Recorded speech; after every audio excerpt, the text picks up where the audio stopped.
Assalamualaikum warahmatullahi wabarakatuh.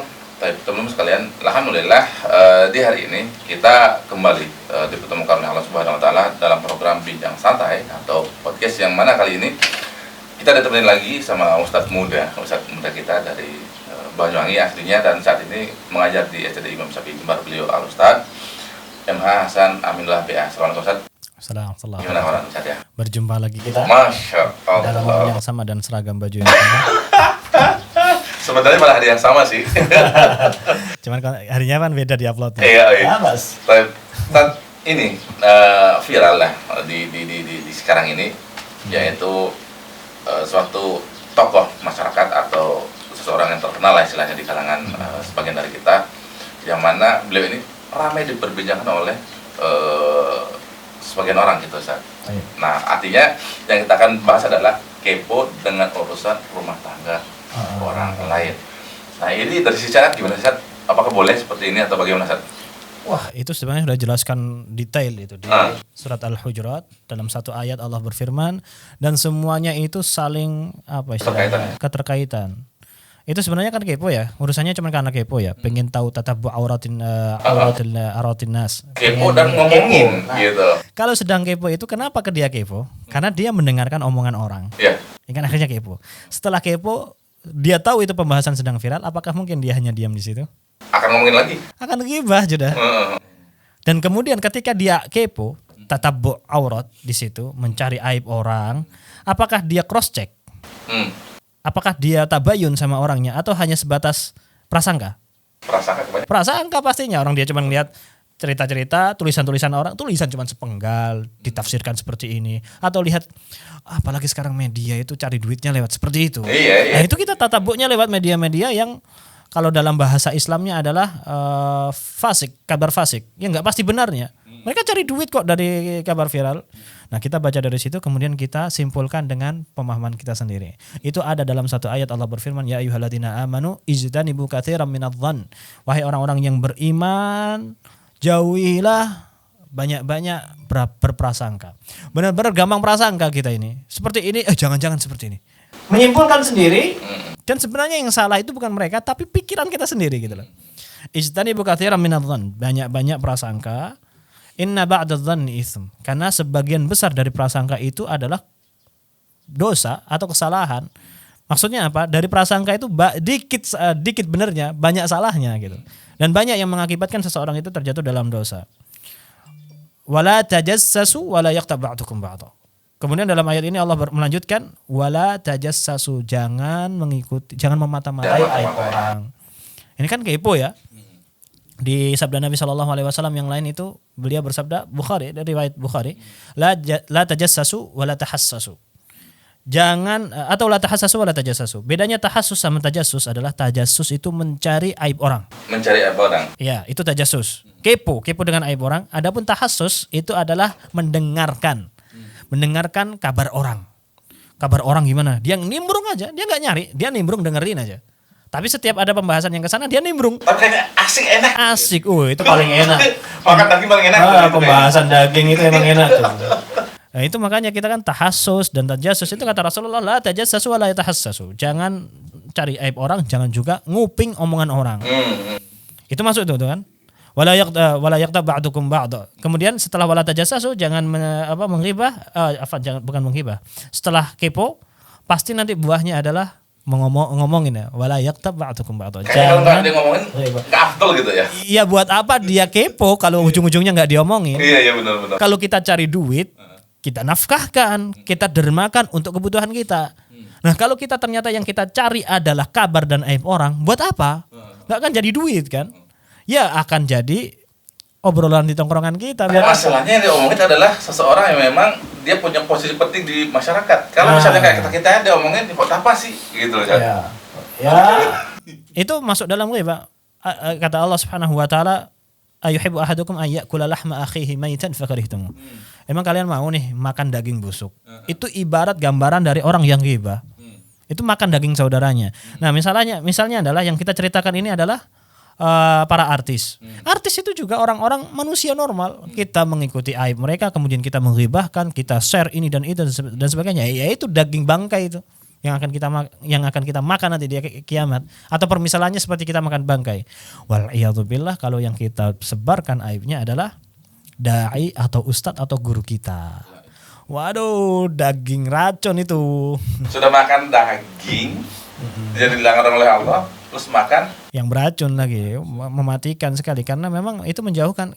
Rata-rata ketika kita sudah punya guru, kita pengen belajar ilmu agama kepada dia, kemudian aibnya itu terus bongkar, atau kita yang cari-cari aibnya kemudian kita bongkar, insya Allah pasti dipastikan respect kita untuk belajar lagi turun.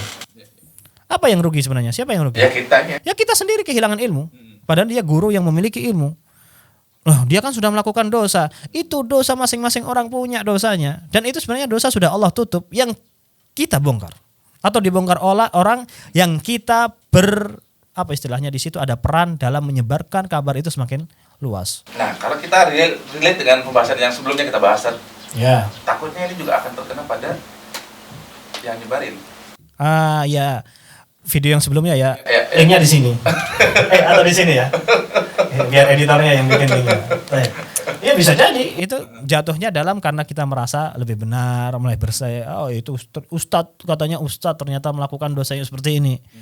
Artis tapi ternyata melakukan kesalahan yang seperti ini. Saya dong orang biasa tapi enggak melakukan seperti itu. Dari biasanya anggapan itu meskipun enggak pernah muncul ya dalam pikiran kita, cuman buahnya dari itu akhirnya kita menghina mereka lah, menghujat mereka lah, apa bahasa kerennya katanya judge ya, menjudge ya.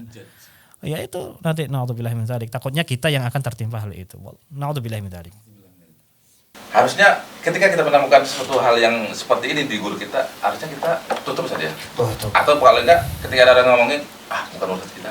Ya minimal ya kita nggak boleh tajasus. Pertama, ketika kita mendapatkan kabar yang tidak enak seperti itu, kita itu dihadapkan banyak PR. Pertama, kita penting nggak sama kabar itu, aman nggak dengan kabar itu, dan kabar itu betul nggak. Kita itu kan harus menghindarkan dhon, prasangka. Maka kita harus tabayun. Nah, ketika kita tabayun, penting nggak kita tabayuni? Ini urusan kita tidak. Kadang-kadang yang membuat kita akhirnya berprasangka, kita sungkan mau tabayun sungkan tapi nyebarin, ngomongin. Biasanya dimulai dengan kata jangan ngomong-ngomong ya. Jangan ngomong sama siapa ya. Itu juga awal itu. Aib itu. Itu enggak masalahnya enggak cuma perempuan doang, enggak cuma ibu-ibu yang di tongkrongan doang. Ini biasanya yang laki-laki. Sudah ngaji pun begitu. Mas, bapak-bapak di kajian, bubar dari pengajian. Allah musta'an. Sebulan loh.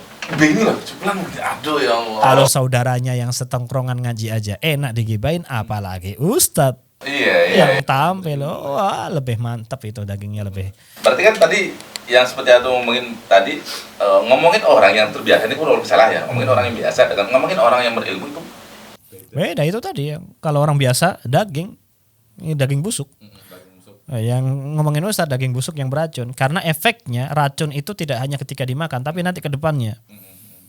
Ke depannya yaitu apa, ketika dia menggibah saudaranya atau ustadznya, minimal efek dari racunnya adalah dia tidak berkah ilmunya yang sudah pernah dia pelajari dari gurunya, yang dia gibahi, dia hilang berkah ilmunya. Atau bisa juga dia menjadi penyebab orang berhenti menuntut ilmu. Wah, lebih parah itu. Lebih parah lagi ini. Lebih parah. Padahal masing-masing kita pasti punya aib.